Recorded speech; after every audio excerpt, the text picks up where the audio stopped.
Today on the podcast, OpenAI has officially released Sora. There's a ton of interesting demos, a ton of interesting stuff. This is OpenAI's video model that has been long awaited. I'll be diving into all of it, showing some demos and showing you what they're doing on the podcast today. So thanks so much for tuning in. Now, the first thing I wanted to say with the entire Sora model is that ChatGPT Pro and Plus subscribers are going to be getting it.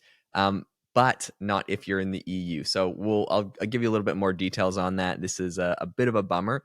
One thing I wanted to mention before we get into this, if you have ever wanted to start any sort of business using AI tools or grow and scale your company using AI tools, I would love for you to join my AI Hustle school community. Every single week, I release exclusive videos that I don't post anywhere else, breaking down how I'm growing and scaling my businesses with AI, how I'm making money from AI tools, and publishing all the data, sharing the numbers, the financials, everything I can't really share publicly. So if you're interested in that, you can go to the link in the description and join the school community. It's $100 a month. In the future, I may raise the price, but for now, you get access to everything in that incredible community for just $100 a month.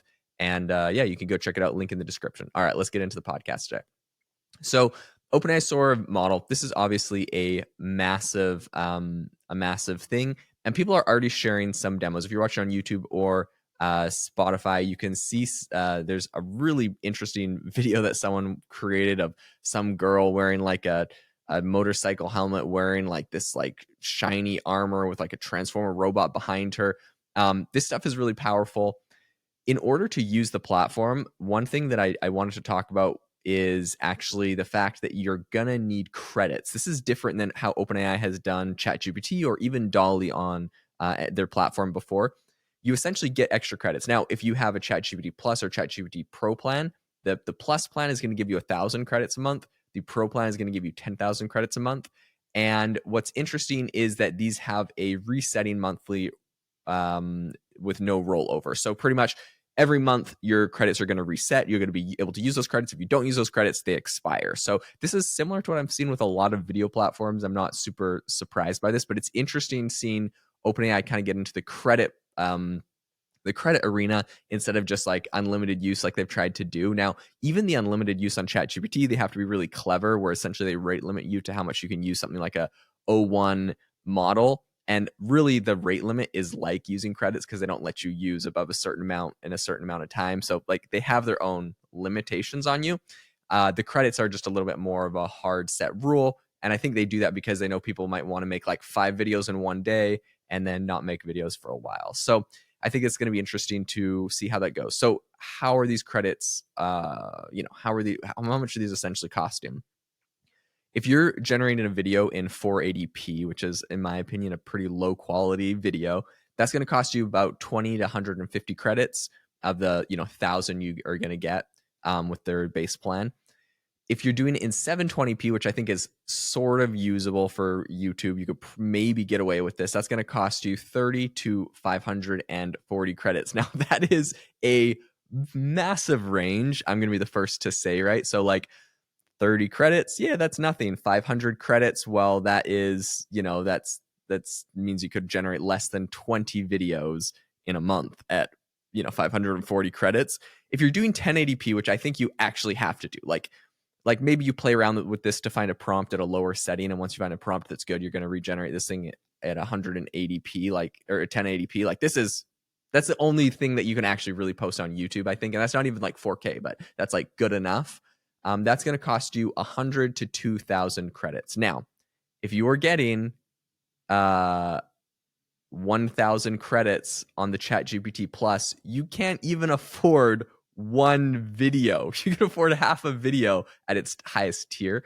And there's like a few different things that I'll go over in their UI on like what makes like why the range is so big from 100 to 2,000. But really, if you're trying to generate 1080p videos, you need to at least be on their pro plan with 10,000 credits, and then maybe you could generate 5 videos. I'm bringing this all up to say, like, this is very expensive. You do not get a lot of use cases. I think we're going to see a ton of people playing around with the 480p. People are going to, like, once they have an API, software developers are going to make this, but it's still, this is insanely expensive. This is very expensive. What I will say is that if you are creating what they call relaxed videos, for the pro users, those don't actually use credits. So I'm not sure exactly what relaxed videos is. I think that's probably a very low quality video, probably more like a GIF or something for a couple seconds. Again, when we're talking about 100 to 2,000 credits, that I think a lot of that is the duration. So if it's 5 seconds or if it's 30 seconds of a clip, and you can imagine, while some people are like, oh my gosh, this thing is like so expensive. Okay, sure. But if you found a prompt that makes you an amazing video, and like, let's say some major motion studio, I mean, warranted, they need it like this in 4K, but like, let's say some major warranted or major motion studio is like, hey, we need to like shoot, an in between shot of a person doing this thing with this sort of motion, this sort of spot. And let's say that they get the 4K plan and they're spending $10 for like one 30-second video clip. Okay, well, if you're sending a production crew out there and going to spend $5,000 for that same clip, yeah, $100 or $10, whatever it costs, is very cheap. So depending on what you need and depending on how good this model is, I think like there's definitely, it's not completely financially out of the question, but I think for your average everyday user, yeah, it can be pretty expensive depending on what you're doing. So midnight, you're at every month at midnight, on the next day, your credits are going to reset. Nothing is going to roll over, and yeah, they'll expire with their whatever the latest billing cycle is. So this is really, really interesting. I think we finally have gotten some light shed exactly on how this works. Now, I mentioned the range before, so it is indeed 200. If you're going at 1080p, which I think everyone, I mean, whatever. Yeah, eventually you need 1080p if you're going to use this video for anything. 5 seconds is 200 credits, meaning you could generate, let's say you have 1,000 credits, you could generate 5 videos. But if you have the 10,000 credits, you could generate 50 videos. If you want a 20-second video, that's where it's going to come in at 2,000 credits. So 20-second videos really are quite expensive. Okay, this is really interesting. I wanted to go over some of the actual UI of the interface of what this actually. At the bottom of the screen, and if you're on Spotify or on YouTube, you can see this, but they essentially have a little tab at the bottom. You have to go to Sora.com, by the way, to use this. It's not going to be embedded into ChatGPT per se, so it's literally on their own website, Sora.com. And they have a button where you can choose the dimensions. So, it's like portrait mode or square or landscape. They have a button where you can choose the quality. So if it's 480p or 1080p, they have the ability for you to look at the storyboard of videos. So like you can make a storyboard of a bunch of different videos that you're trying to generate, which I think is really interesting. And otherwise, you're just typing in your prompt for exactly what you want it to do. You can choose the length of your video if you want it to be 5 seconds, and you can choose some stuff in relation to the model and other things. So I think this is really interesting.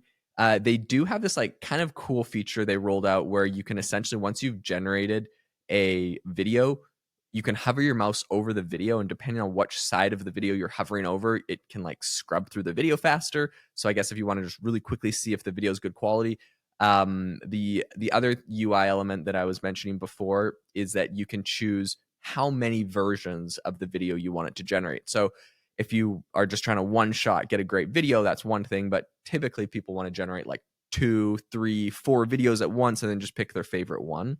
So you're able to do that, and you're able to kind of see, if you do that, all of the videos pulled up side by side and look at them. So overall, I think this is a really cool tool. I'm excited. I hope the quality is good. But if you go over to Sora.com today, you can see at the top of their website, they have a little banner that says account creation is currently unavailable. Sam Altman was talking about this, saying, more people were coming online than they were prepared for, and they weren't, really ready for this. And so they're trying to get everyone online as fast as possible, but it's not, they're not there yet. There's tons of demo videos that are being posted that people are really interested in, all sorts of crazy things with people.